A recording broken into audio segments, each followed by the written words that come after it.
Hey everybody, this is Sam Gazejak with Independent Processor Magazine, and I'm speaking today with Jill Evans-LaPena, who is the founder of Jilly's Jerky, a brand new jerky concept that has come to the market. So Jill, thanks for taking the time to talk with us today. We appreciate that. Thank you. And so how did this product go from your father's kitchen to a retail item and something that you have an entire online platform to sell? Yeah, so it happened very quickly. I grew up with my dad making beef jerky all of my life, and it was like the highlight of our family home whenever he did it. And when we were really young, he made a soy-based recipe and hung it with toothpicks in the oven. And it was like a slow cook all day long. And you could just smell all of the flavors and the aroma filled the house. And we just loved it. And as the years went on, he kind of refined it and was always a bit of a perfectionist about it. But it was, a very simple process for him. He didn't really experiment with meats or anything like that. It was always beef jerky. He moved from a soy recipe to a dry rub, and from the oven to a round dehydrator. And he only made it 3 times a year for 3 specific holidays: Thanksgiving, Christmas, and Easter. And if it was missing, it was a big, big deal.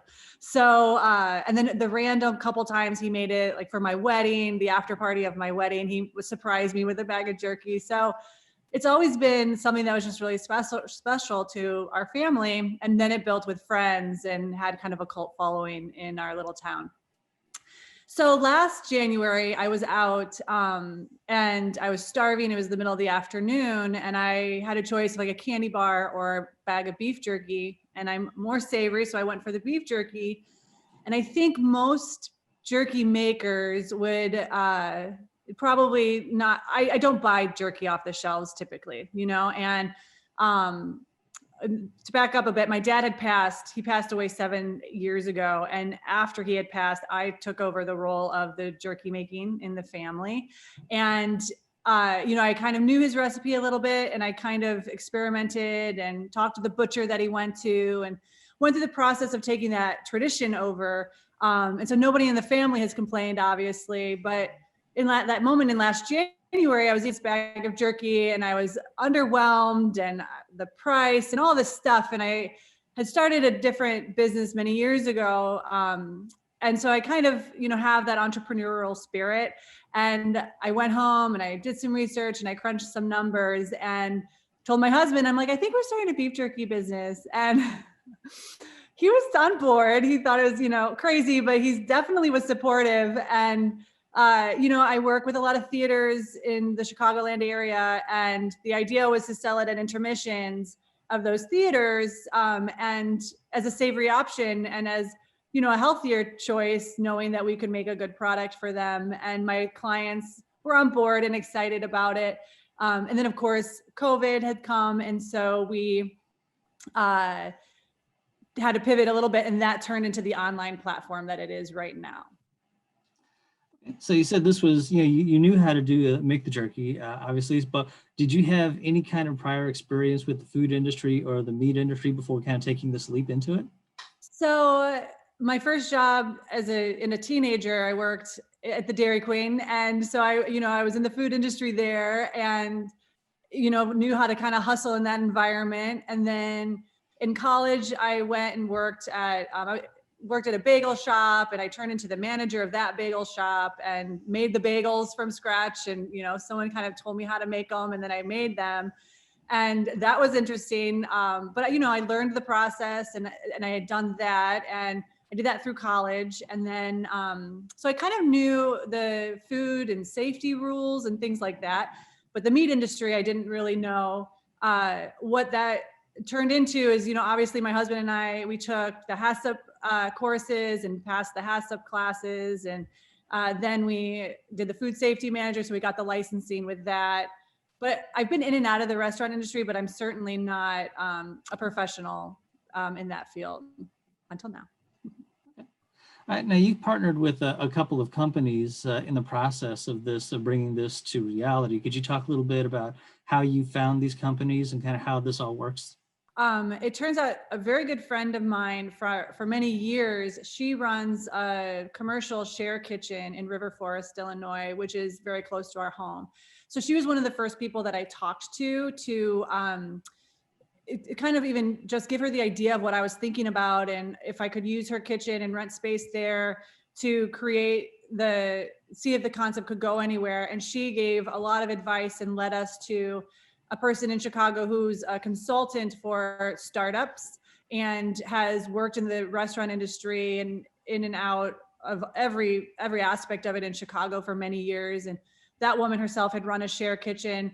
So we brought her on early as a consultant just to kind of understand the bones of the process that we needed to do, and to make sure that we followed all the rules and regulations from the very beginning.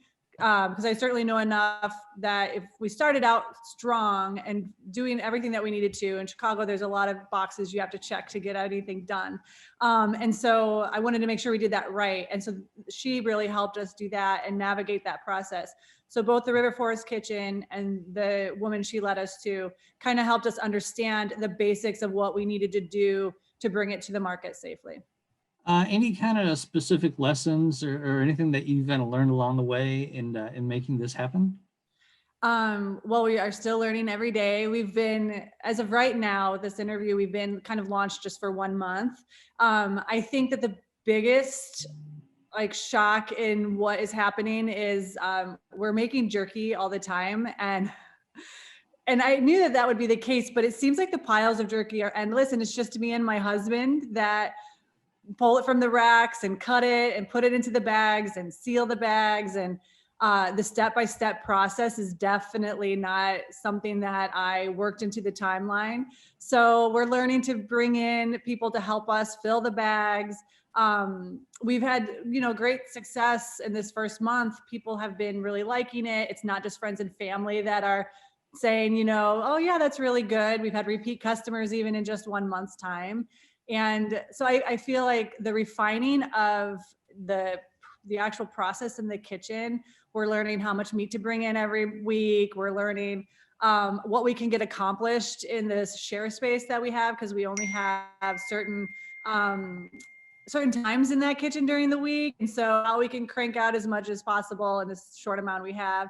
I still have my, my career that I have with the theater and the arts community in Chicago. So, it's kind of working through all of that, and understanding the workflow has been a big lesson that we're still learning. So the meat snack market is something that we've written a lot about in the last couple of years, because it's a sector that's just really exploded in popularity. So how do you think that a kind of a startup company like yourself is able to kind of find a customer base in a really crowded market? So the idea was to put it into theaters for the intermissions. I've been in and out of theaters in Chicago for 20 years, and that's just not the savory, something to give you a boost really isn't there. It's all sugars. And so that was where the idea started. And I talked to some clients and they were on board, and, it's really, we're starting out small, and we have this small base that will hopefully build. And having deal with the COVID, doing all of with the COVID restrictions and theaters not being open, we were kind of just naturally progressed into the online platform. And, I think that we offer a strong product. It's a small business. The Chicago community really supports small local businesses. So that's, where we're starting and seeing where it takes us from there.